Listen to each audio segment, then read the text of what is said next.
Hi, welcome to Anaprime Recap. You hold the most powerful title among all swordsmen, but will need to lead the life of a weakling student sorcerer to hide your true power. We are in the anime, The Iceblade Sorcerer, episodes 1, 2 and 3. A new school year begins at the Arnold Academy, a renowned sorcering school that has only elite students on its register. Ray White, a new student, is completely excited to begin his studies.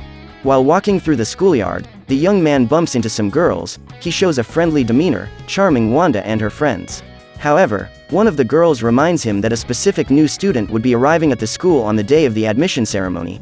This student would not be of aristocratic or sorcering descent, just a commoner from a common family. When Wanda hears this, she gets scared and feels an enormous repulsion for touching a commoner, which attracts the attention of the other students, who quickly confront the newcomer. Albert Allium approaches the young man and intimidates him, talking about the young man being the only commoner in an academy belonging to the nobility. Ray replies that he only wishes to gain knowledge at the school.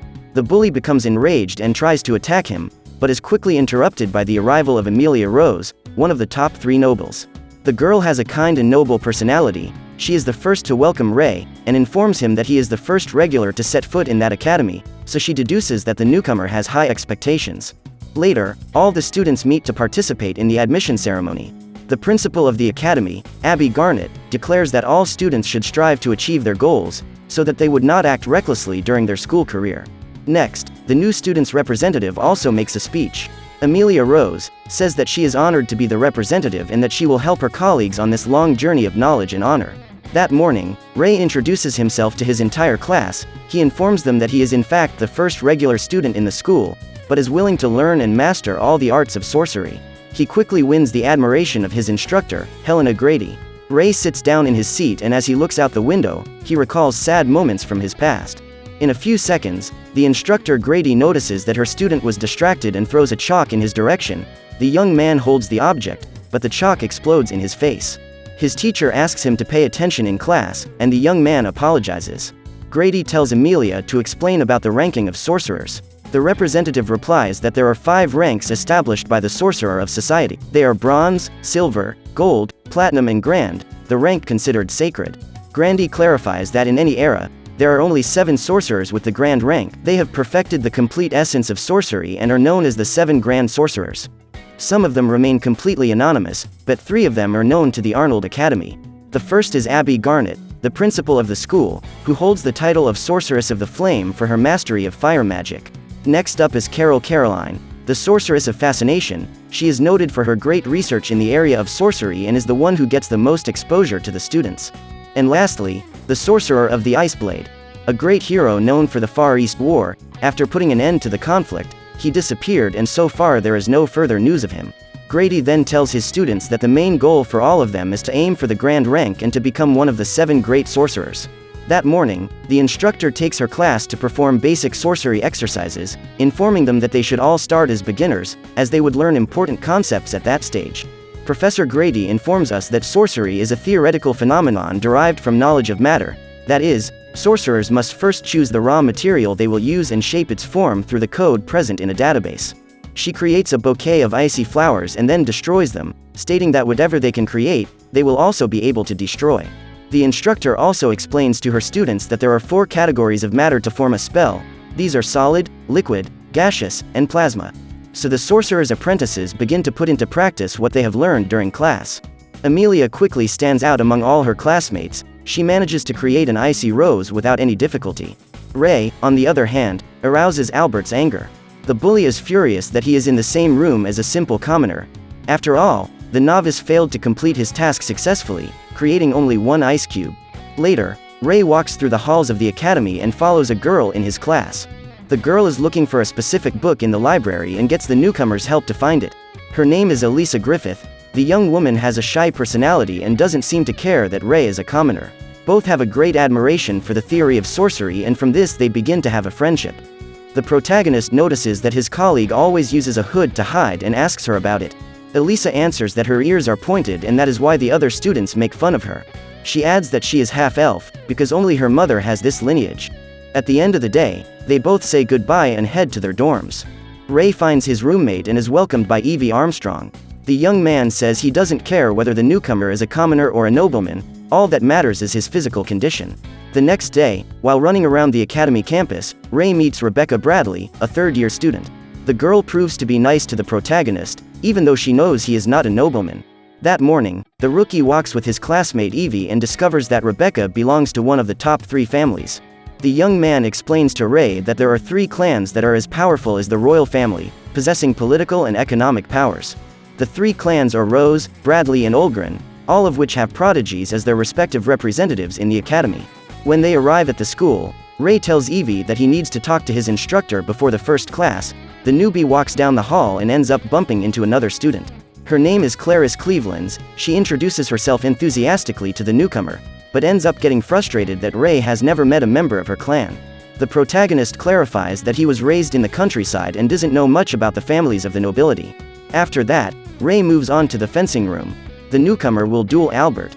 The whole class is cheering for the bully, while they call the newcomer the weak sorcerer.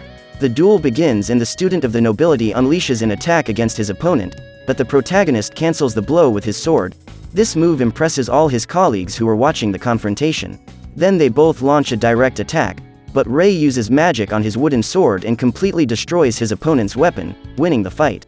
Abby watched the whole confrontation and admires the new life Ray is leading, for she knows that the young man nicknamed the Wimp is actually the sorcerer of the Ice Blade. As the school year begins, Ray reveals to Evie that he wants to do everything that a normal student does at a gym. The newcomer says that he has signed up for 2 school clubs and aims to participate in both simultaneously. When he finished his daily workout, he made his way to the Environmental Research Club, a male-only group that seeks to explore all areas of the world. The president states that to join the club, the student must have a strong mind and body. Thus, the newcomer demonstrates his true physique hidden behind his academic uniform. All the members are amazed to see the muscles of the young man who appeared to be weak. Ray still shows that he has a golden license as a hunter. Through this he gets the admiration of everyone and the approval of the president to become the newest member of the club. Later, the new young man goes to the next group he wants to join, which is the Floriculture Club, made up entirely of women. The students question Ray's entry into the club, until Dina Sarah, a third-year senior, tells them that the young man wants to join the group because he is in love with Rebecca. Ray immediately denies that this is the reason, explaining that he admires flowers, because they have the power to bloom even in dark and lifeless places. The club president then proposes that Dina conduct a test with the newcomer, and if he completes the task successfully, he will be accepted into the club. Dina and Ray accept the agreement, and on the same day, the girl takes the weak sorcerer to a place reserved for the construction of a garden, but the place is covered with weeds and the soil is unsuitable for planting. Thus, Ray's mission is to make a complete repair to build a garden. Dina says that the young man will only have 1 week and must do everything himself. The weak young man starts his admission test the same day. He has removed all the weeds, recovered the damaged soil and even started a small construction. All his work was done in only 4 days. During this period, Ray talked to Rebecca. The girl was impressed to see the incredible physique of the newcomer that everyone thought was a wimp. She asks if the young man has no intention of participating in the competition that was approaching. It is the Magic Chevalier, an event held to elect the strongest swordsman in the academy, but Ray replies that he is still undecided about this. On the final day of his entrance test, Dina declares that Ray is the newest member of the Floriculture Club. All the members celebrate the news and begin setting up the garden in the new space. At the end of the day, while walking back to his dormitory, Ray recalls the conversation he had with the principal of the academy. Abby informed him that there is a spy from the Empire infiltrating the school. She laments that the young man wishes to have a normal life, but states that he is the only one capable of finding out who the intruder is. While walking, the protagonist meets Clarice, the girl admiring a small armadillo that was strolling through the garden. She says that all of the nobility admire cats and dogs as pets, but for her, insects are more interesting. At this moment, Ray reveals that they both have something in common, because he also likes insects. He proposes that the two of them take a walk sometime to look for some insects. The girl is shy, but tries to hide her joy. Clarice accepts the invitation, and so the two of them digress to their dormitories. The next day, Instructor Grady explains to her students that they will have a class on the categories of magic that exist, and she asks Ray to name each one. The novice answers correctly each of the 4 levels and their 7 derivations. The instructor congratulates the young man on his answer and informs him that they will do a practical exercise in Kafka Forest. To do this, the class should divide into groups of 4 members. At the exam site, Instructor Grady informs the sorcerers that they must pass through checkpoints that are scattered within the forest, get their stamps, and get to the final point. The grade will be formulated through the amount of stamps the student has achieved in the time taken to complete the test. In addition, the Kafka forest is filled with monsters and combat will be required to progress with the mission. Ray explains to his colleagues the strategy they are going to use, and soon afterwards they advance into the place. On this day, the group finds some stamps and comes across a giant flying insect. The rookie immediately wields his sword and with just one blow cuts the monster in half. Night comes and the group makes camp in a part of the forest. Ray receives praise from his colleagues for his high level of knowledge regarding survival and combat. Evie says that this is the true power of a gold-level hunter. That night, while everyone was asleep, the rookie briefly recalls his past and states that that forest is heaven compared to the battlefield it was in the past. The protagonist remembers his mentor's words and wonders if he can trust the new friendships he has formed at the academy. The next day, the group hears a scream from one of the students. Ray runs at maximum speed to where his classmates were and asks permission to help them. The bully and his group were confronted by a giant spider monster. The young man was trying to defend himself with his sword, while his teammates were trapped by a sticky substance. Ray advances on the monster and uses an internal spell, inertia control, so that the young man can dodge all the shots the creature makes. The novice leaps up and strikes a piercing blow with his sword at the monster's head, defeating it all at once. Albert is angered to receive help from a commoner, and this situation only makes him angrier at the newcomer. The protagonist asks Evie and Elisa to help the students who are trapped by the sticky substance. Meanwhile, Amelia wonders who Ray really is. At that moment, a mysterious presence that was watching the whole combat fires a spell at the monster and revives the creature, giving it even more strength and stamina for the next combat. The monster advances toward the novice and the two enter into a duel of strength. Ray realizes at that moment that the creature has come back to life with an even greater strength.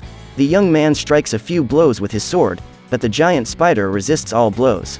Clarice, who was walking nearby, hears the creature's roar and watches his friends fight carefully. Amelia uses her magic to create a barrier of fire, and in this way manages to make the monster move away. Evie uses his strength to pull a large rock from the ground and then tosses it into the air. Elisa uses her air spell and creates a strong wind current that shoots the object at the giant spider. Ray doesn't miss the opportunity and quickly pierces his sword into the monster's weak point and inflicts a cut that splits his opponent in half. At the end of the combat, the newcomer realizes that the group work was fundamental for everyone to be able to eliminate the creature. The mysterious person who revived the giant insect disappears without a trace. After this, Ray's group realizes that they have managed to conquer all the stamps in the forest, and that all that remains is to reach the final point. At the end of the exam, Instructor Grady gathers the groups and informs them that the student who obtained the highest score was Amelia. Besides her, her entire group obtained a large amount of points. Clarice, upon hearing this, applauds her friend's achievement, but all the other students are enraged at the newcomer. That same day, Ray leaves his academy and goes to visit his instructor Lydia. The woman questions how the young man's new experience living a school life is going, and Ray replies that he is enjoying everything he has been through. However, Lydia informs her disciple that she was working on research into dual spells, this being a very intriguing subject in the world of sorcery. She says that the human brain can formulate only one spell at a time, but with the dual code theory, this could change. Therefore, a group of sorcerers are working hard to come up with a new discovery. However, there is a group called Eugenics that wants to get to the result faster. Lydia clarifies that this group is extremely insane, and to achieve faster results, they are literally performing experiments on the brains of sorcerers who are still alive. The woman says that she has even received an offer to join the group, but recognizes that the Eugenics are human trash for treating human life in such a despicable way. That same day, Ray goes for a walk with his instructor. Lydia then comments on the upcoming Magic Chevalier event, and reveals that she has already won 4 times. If her disciple participates, he will certainly win 4 times as well, but Ray replies that he has no interest in the competition and prefers to watch everything from behind the scenes. Lydia then just hands Ray a secret manual, made exclusively for students. The young man thanks her for the item and continues on his journey. The next day, Ray goes on his morning run through the Sorcering Academy.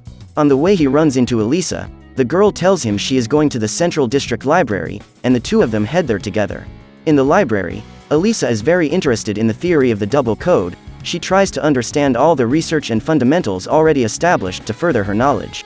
Meanwhile, Ray decides to read a romance book. He tells the girl that he likes to read some works of this genre. As they leave in the library, Clarice is behind a pillar spying on them, but is eventually discovered by Ray. The young man invites the girl to join them and introduces his two friends. At the end of the tour, Ray says goodbye to the girls and plans to go back to his dorm, but meets Amelia on the way. They then decide to talk in the town square. The girl tells him that with the Magic Chevalier approaching, she had to attend a meeting with her family to discuss her participation. The new student representative has an idea and asks her friend to accompany her on a new outing. She is jealous that Ray is surrounded by girls, so she decides to take him along so he can give her his opinion on the new clothes she wants to buy. The young man compliments her in every way, but the presence of a spider in the fitting room ruins the whole atmosphere between the two. A few days later, Ray is called in to talk to the instructor, Grady, in person. She says she is concerned about her student's education. After all, he is always the butt of jokes and constantly hated by other students. The woman says that she works as a teacher and researcher, but this hinders her in achieving her goals, so she has chosen to devote herself entirely to educating and supporting the bright future her students can have. Ray is extremely grateful to hear this and in his thoughts says he is completely happy, because he has friends and teachers who support him even with so many differences. That night, Albert is raging in Kafka Forest. After the events in the practical exercise, he nurtures his anger for Ray as a source to grow stronger and stronger. The young man releases an immense amount of flames that consume everything around him. Meanwhile, the same mysterious presence was intently observing everything, just waiting for the right moment to act again. So, what did you think of this anime? Leave it in the comments below. And if you liked the video, like it and subscribe for more anime recaps. See you next time.